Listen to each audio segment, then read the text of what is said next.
Well, Stacey, we're back for another episode of whatever the heck this is. Yes. We're still trying to figure out That's a good title. Whatever the heck. Whatever the heck this is. Okay. I liked it. Do you like that? I think we just figured it out. Okay. Welcome to whatever the heck this is. Yes, with Jason Brown, and I'm Stacey Powells, and we are happy to have Lisa Cox here. She is the Public Information Officer for the Inyo National Forest. Hi, Lisa. Hello. And so good to be here with you guys. So you came from SoCal, right? What part? So I worked on the San Bernardino National Forest. So I want a question. So Like San Diego now. That would be the Angeles National Forest. So I have a question. So we don't know when this is going to actually air, but right now in March, there's a you know what show going on up there. I mean, if you were there right now, would you? Okay, so you're dealing with the snow here, and you would have dealt with the snow in San Bernardino, but there are people that have been locked in their houses. Right. Yeah, my heart is aching for the people going through the storms on the San Bernardino Mountains right now. Wow. San Gorgonio is what I meant. San Gorgonio, great mountain to hike. I highly recommend. It's just a little south of Big Bear, and it's what, 10,000 feet? It's 11.5, so it's the tallest peak in Southern California. Yeah. And then we have the tallest peak in the United States right here on Mount Lower Whitney. 48. So lower 48, Yes. there you go, instead of Alaska, yeah. That's true. Well, right now you're up. Is this your first year with Inyo? Yes, so I started my detail with this forest last May. Okay. And then I applied for the permanent and I got it. So Great. yeah, I'm super happy. I love living here. I'm just so glad I made the change. That is so great. So great. Well, welcome. Yeah. And welcome to this show, whatever the heck is we're going to call it. We just decided it. Whatever the heck this is. Oh, yeah, thank you. See how we're Perfect. Yeah. cute? Menopause brain. Okay. So you sent me this great email with all this stuff we want to talk about. But since this is going to be, It's a 3-hour show right there. it is a 3-hour show. It's a lot. Let's just start with the first thing. So, okay, well, there's all these things. So there's the priority is that the Forest Service always has so much going on. It's hard to figure out where to start. So do you want to start with the public input for the OHV? Well, that's a quick one to get out of the way. Okay, let's just do that. So our OHV program, we applied for the state grant. There's a lot of organizations applying for that grant. We do every year. It's our main funding source to run our off-highway vehicle program here on You're the the one that forest. gives the money out. No, the state does. Oh, okay. And so we applied for a grant in order to manage that program. So it's open for public comment from now until May 1st. So the show has to air before May 1st. So if the public is interested in providing input on how we should best manage our OHV program and what should be prioritized, fixed, whatever, we want your comments. An example. Give us an example. If there's a particular road that you see needs extra attention, Buttermilk, right? yeah, and you want it, well, depending on where exactly it is, the Bureau of Land Management is also applying for this grant. Mm-hmm. So if you're talking about the buttermilks in the OHV land area, you would want to submit your comment to that grant application. Okay. So they have a grant, we have a grant, and then our law enforcement division has another grant themselves that they're applying for in order to patrol and monitor, OHV behavior and stuff. So idiots on the land, basically. Well, dealing with enforcing our regulations. And I don't see this as being a quick subject because most of all these roads that we would all be commenting on have all been washed out. So that's a great point you bring up. It's just something to keep in mind. It doesn't matter. We still want your comments. So if you have been recreating on a particular area that's near and dear to your heart and you'd like to see improvements on it, we want to hear about it. So it doesn't matter if it's washed out or not. Just go ahead and submit it. Yeah. Yeah, so we can't talk about that person who went on the road that was washed out in the buttermilks recently and everybody's passing around that video. I saw that. Of him and his huge Jeep and that huge Jeep. Yes, I saw that. No, but I won't say who it was. But one of the things on here they said about these washed out roads is to Don't turn go- around. turn around. Not to go onto the brush and destroy other Right. people. Our But even biggest. so, stay off the dang road. These people think it's a challenge, to go down. Yeah. Well, They get stuck. yeah, we know that part of the fun in doing OHV is getting stuck and learning how to get out. But in this case, if you do that or go around the main roads in order to avoid dangerous washouts, you're going to create, number one, more safety issues for yourself. And number two, it's just going to create more work for us to do in the future. So please do not. The first responders that need to It be is. elsewhere right now. So please, if you do get to a road washout, just turn around and go somewhere else, please, because we're getting to it. Okay. Make your public comment. Yeah, go make your public comment by May 1st. That's right. Okay, so do we want to talk about what the INYO is doing with regarding these storms? What kind of snow action? And because we know what Caltrans has been doing, we know the Highway Patrol and Caltrans has all been doing to, with our local snowplow people, but what has the INYO been doing with this storm? Yeah, so since March 9th, CAL FIRE Team 2 has been here and deployed out to this region to work with county officials and making sure people are safe and that kind of side of it. As far as the forest goes, we've had some involvement in that with our fire incident management team members, but the forest itself has its own Type 3 incident command team. So that was activated on Wednesday. And so what that consists of is a fire management organization, an incident command team that uses the same type of management techniques in order to mitigate problems for any emergency incident. So while this isn't considered an emergency yet, it is considered a huge issue that we need to address, from snowfall impacts all the way down to road washouts. So we're covering all of that. So our engineering crew is out today surveying roads across the forest so we can triage and figure out what we're going to do first. Speaking of the CAL FIRE, so we live in Mammoth, and Old Mammoth, and right above us is the Bluffs. Okay. And it's not forest land, it's private land because the guy above us owns up to our property. But there is a cornice. There's an avalanche. It's an avalanche around behind our house. And the cornice, I looked up yesterday as I was shoveling. I'm like, holy moly. Yeah. And so I got on the phone with the Mammoth Lakes Fire Department, and they're sending the CAL FIRE people up to take a look at it. And she's like, you might have to evacuate. I'm like, no. I said, I just stop it. Blow it up or something. Do whatever you do just to stop the cornice. But it's a big issue for people because she said, I think it's forest land. I said, no, it's not forest land. I said, our properties meet. And if you want to know if you're on Forest Service land or not, if you're curious, you can download a ground truth map that's georeferenced in your area on Avenza or any other truth map. Yeah, it's a georeferenced map. So if you download our forest visitor map, it's georeferenced to your area. So you can get that on Avenza for free. So if you're ever navigating out in the forest and you want to know where you are, it's free to navigate that. I think the visitor center map itself is $5, but you can download our motor vehicle use map, and that's free, and you can figure out where you are that way too. Oh, yeah. Okay. That's good to know. Yeah. Motor vehicle use map. Yeah, there's a lot of those. There's probably like 15 separate motor vehicle use maps for all the different sections of the forest. Okay. So you can navigate without cell service using satellite to navigate where you are in the forest. And for any OHV rider and hiker, we highly recommend downloading those. I use them every single time I'm out in the forest. So awesome. Yeah, it's good to know. Yay. All right, we're going to have you back 100 times here. Check. So let's talk about beetle kill. Do we want to do that? Yeah.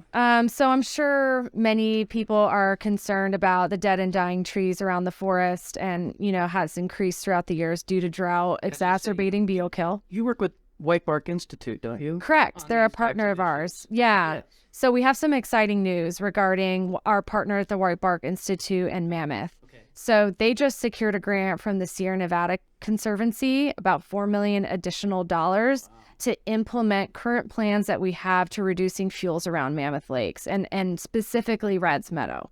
So that's really exciting. That work is going to start phasing in, or actually going out to work in 2024. But we have different phases of that project. So it's like so far away, but it's really next year. Yeah, I mean, right now we're currently writing the environmental assessment for the Eastern Sierra Climate and Communities Resilience Project, aka the Donut Project. Because it's like in the shape of a donut around the town of Mammoth Lakes. Yeah. So that is part of that project. So all of our partners. I mean, we can't do this work without our partners. Period.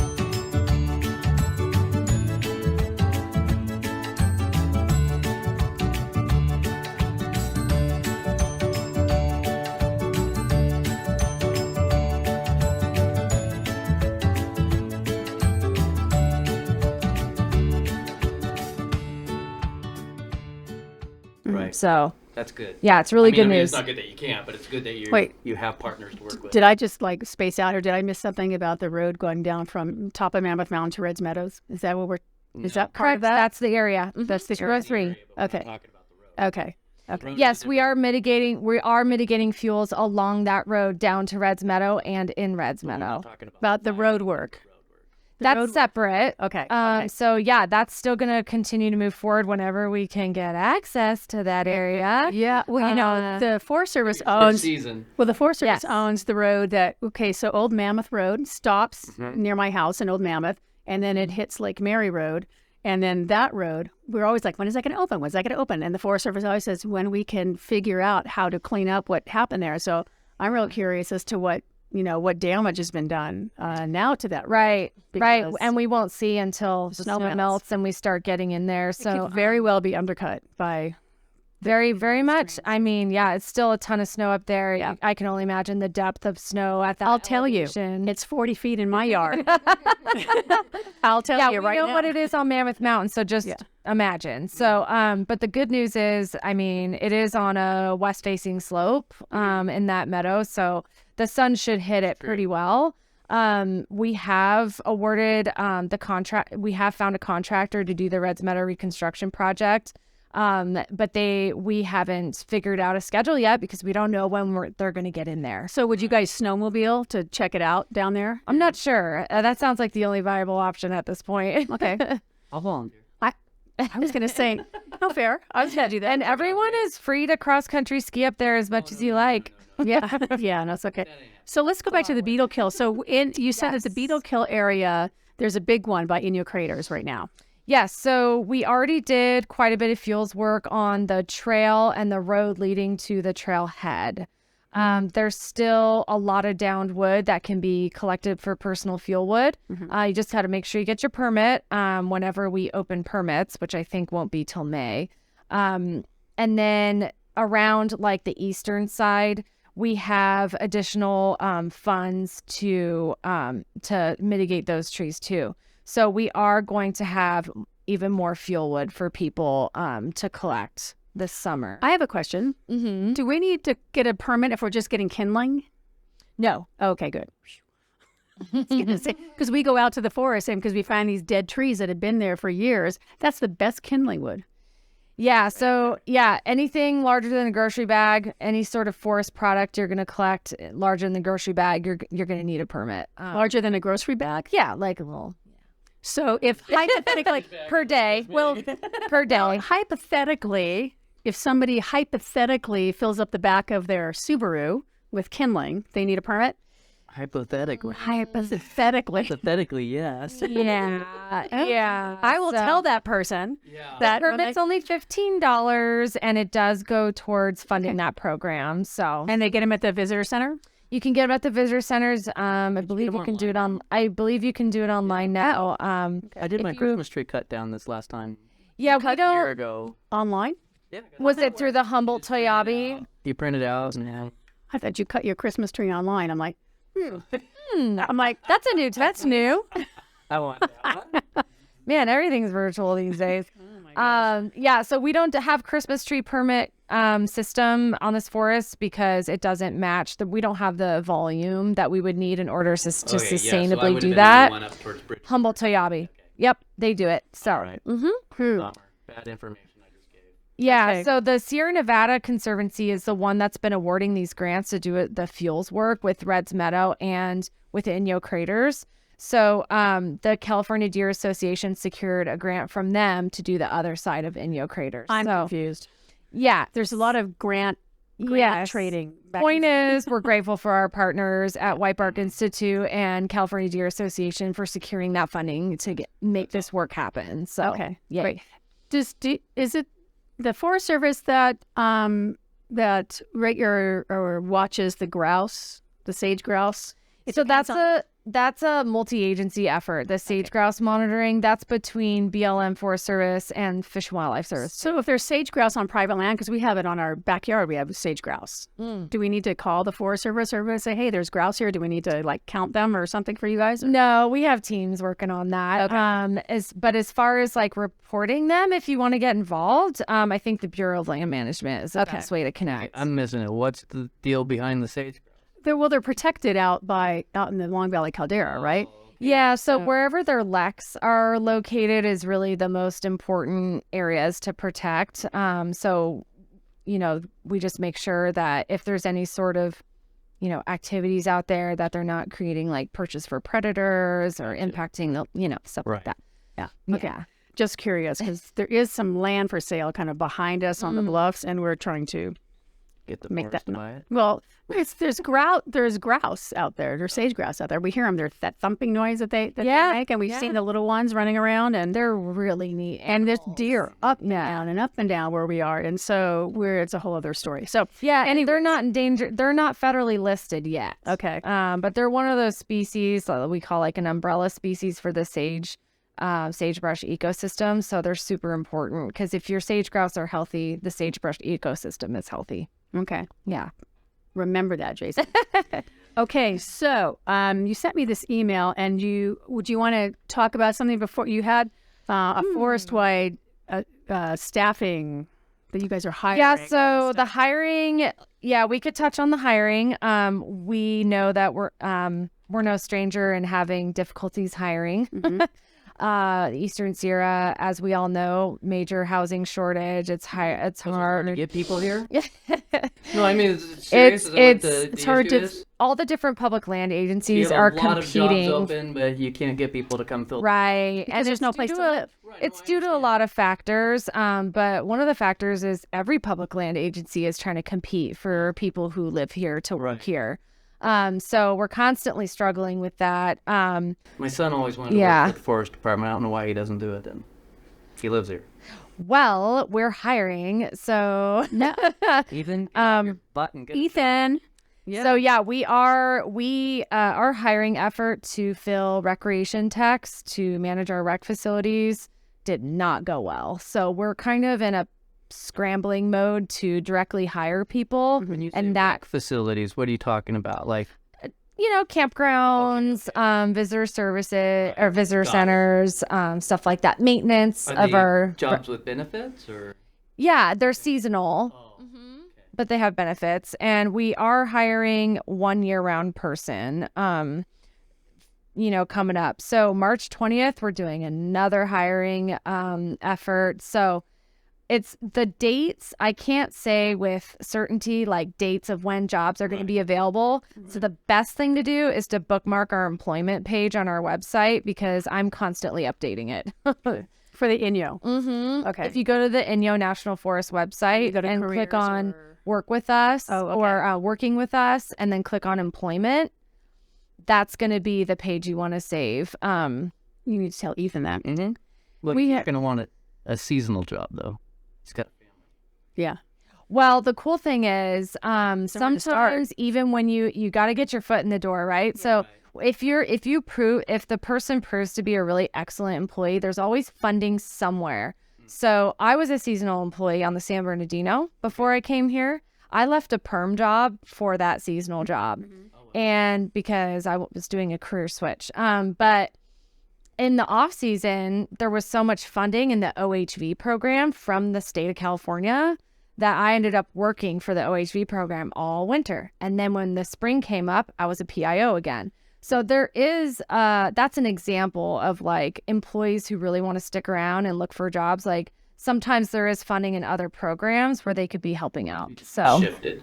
Oh, so, yeah, you could. It just depends on funding. I can't say with any certainty, but yeah. No, there's always a way to stay here. No, Ethan should definitely. If you have This episode of This Crazy Life is also sponsored by Jaspin IT Consultants. Jaspin is trusted by financial firms, hospitals, and small businesses with over 30 years of experience, specializing in computer repair for PC and Mac, managed IT solutions, managed antivirus, servers, virtualization, networking, surveillance solutions, VoIP phone service, and digital signage.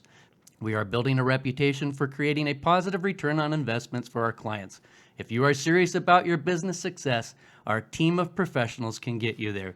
Strategic thinking, personal attention, competitive prices, real-world results. Discover the Jaspin difference. Located at 249 North Main Street in Bishop, California, 760-872-2797, or on the web at www.jaspin.com. Drive to work for public lands and you love it, then you will find a way. There you go. Yeah. There you go. All right. So I was going to ask you about the Mono Lake Ranger District, the horses issue at Montgomery Pass.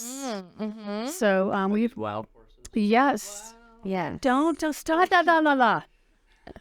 La, la, la, la, la. Says the music clearance and licensing person sitting right next to you. Okay, la, la, la, la. You can sing... No, I was good. We'll keep moving. I come to Alabama with a banjo on my knee. Edit it later and kind of... No, he's not beeping it out. So, okay. So, And that's a Rolling Stone song. They right? Just for everybody. Okay. Okay, it was just the title. It didn't mean anything. Okay. Yes, the wild horse issue. I've been up and down Montgomery Pass several times, and I've never seen horses there. Okay. I see them behind Mono Lake. You know, when you go back there and you're not supposed to feed parrots and stuff like that. Yeah, so back there, but I've never seen them on Montgomery Pass. So Yeah. what are they're not going to do like the helicopter thing where they like round them up and I'm not sure what techniques are going to be used to do an emergency gather in the near future. We're still working that out. We've been going through a lot of back and forth with our lawyers and with BLM on figuring out the best way to implement managing this herd. And it has not been easy. how many The last census we did was in 2020, and usually censuses are done via helicopter every like 3 to 5 years. Okay. So we're hoping to do another count soon. We don't have that secured yet. We're trying to get funding for it. But I believe the count was around 600 or something, which the AML or the appropriate management level, fancy word, for how many are supposed to be out there, it's like 139 or something, 160. Like there's not supposed to be several hundred. Well, that's because COVID and everybody was home and they had nothing else to do but, you know, Let their horses out. make other horses. There could be a few reasons why the herds increase, but they're healthy and starting to expand in other areas. And it has become a problem with like becoming a tourist attraction too. Well, yeah. And so definitely do not feed those horses. Yeah. Do not attract those horses. You're only going to endanger the life of the horse and making the problem harder to deal with in the future for us. We're doing our absolute best to get on this. It's just taken so long. And a lot of management wasn't done on this herd up until now. Right. So we're kind of playing catch up, really, on managing this herd. What do you do with them? So right now what we're hoping to do is gather them and hold them in a facility that we have in Ridgecrest for auction. Okay. So, but we don't know what that's going to look like yet because we don't know what path we're taking in order to do the gather yet. So we're working with BLM on that. So Bureau of Land Management, their Wild and Horse and Burrow program is way more advanced than ours. So we're trying to figure out how we can best partner with them on it. I don't like that word auction. Because I think of Purina. No, they go to good homes. I hope so. They don't become glue or. Okay.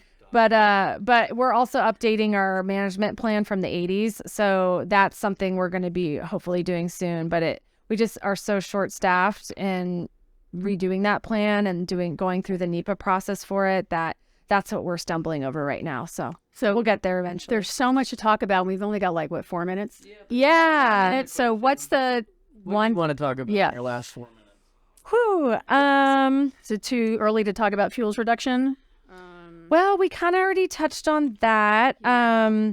I maybe just to kind of piggyback on that, we are ramping up our forest fuels reduction and habitat restoration projects from like thousands of acres to like tens of thousands of acres. So you're going to see some major changes in the near future on that. We're just having challenges in figuring out what to do with the actual biomass with it when we're done Energy. removing it. Yeah, so we're looking into biomass utilization, and then dealing with trying to assemble a local team of contractors that can actually handle that massive amount of work. So we have wonderful contractors that do 40 acres here, 100 acres here, but we need massive. So that's what we're struggling with right now. Not struggling, but we're getting through it. So question real quick. Yeah. The PCT hikers have already started to Yeah. come up, and So- you said Kennedy Meadows is already kind of Yeah. washed out, and Saw some photos of Kennedy Meadows. Doesn't look too good. okay. So warning to PCT hikers who are starting their journeys. Yeah. I'm not sure where alerts are going to get posted yet. We're still working that out. I may just piecemeal be posting stuff on our social media, on our Facebook, just to get it out. But I'm going to be working with our Pacific Crest Trail Association liaison and figuring out where a central place for posting storm damages for hikers. Yeah. But it's Gut going to be hooks. dangerous this year. I'm going to be frank. Hikers are going to be we've got to have, crossings and things. Yeah. and you're going to have to pack extra gear. It's going to be rough, and you're probably going to have to be using your ice axe and crampons more than you intended. Right. Fortunately, there's probably going to be a few deaths. I hope not. I hope My not. husband and I Hope not either, but I hope not. My husband and I are trail angels, and so we fun. love. Where do you like to go? We love to hear the stories. Yeah. We're always shuttling people into Reds Meadows and back up, okay. and sometimes into Tuolumne, whatever. But Right. some of the stories that they were telling us a few years ago about the river crossings and how treacherous it was, and they were holding each other, undoing the paths Yeah. in case they fell in, and holding each other across these river The crossings. water crossings are It's, going to be gnarly. gnarly. worth. Yeah, it's Not worth it. no, it's And I would just overall, generally speaking, just a caution to all of our visitors exploring the backcountry this year, just have a plan B. yeah. Just don't depend. I know people have their heart set on certain trails and they actually secure a permit and they're super excited. Yeah. But I would maybe come up with a plan B that doesn't require a permit in case you need to abort your trip and you're mad and you're I want to make the most out of this trip. What's going to be your plan B if you have to turn around on the trail and do something else? Right. Not tent in our yard. And pack out your trash. Pack out your please. trash, people. Yes. We are having massive increases of trash and camping supplies left in the wilderness. I'm really sorry about that. There's a few of us that go out at Shady Rest Yeah. and with buckets of water, and when we see people with the fires, we're like, nope. Put 'em out, drown 'em. We live here. That's a whole nother issue. Yeah. Our I know we're law not supposed to. enforcement on it. We're not supposed to, but I think we're kind of done. We're out of Okay. time.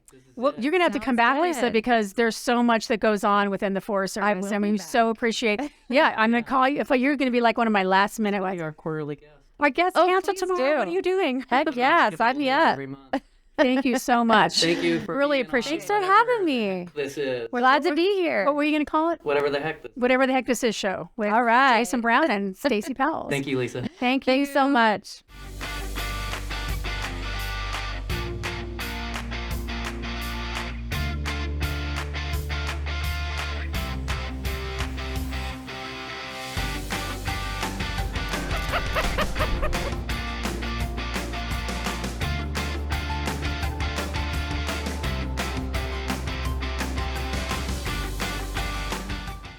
It's that time of the year. Mule Days is just around the corner, May 23rd to the 28th, Memorial Day weekend, with Justin Lawrence opening for Ned Ledoux in concert.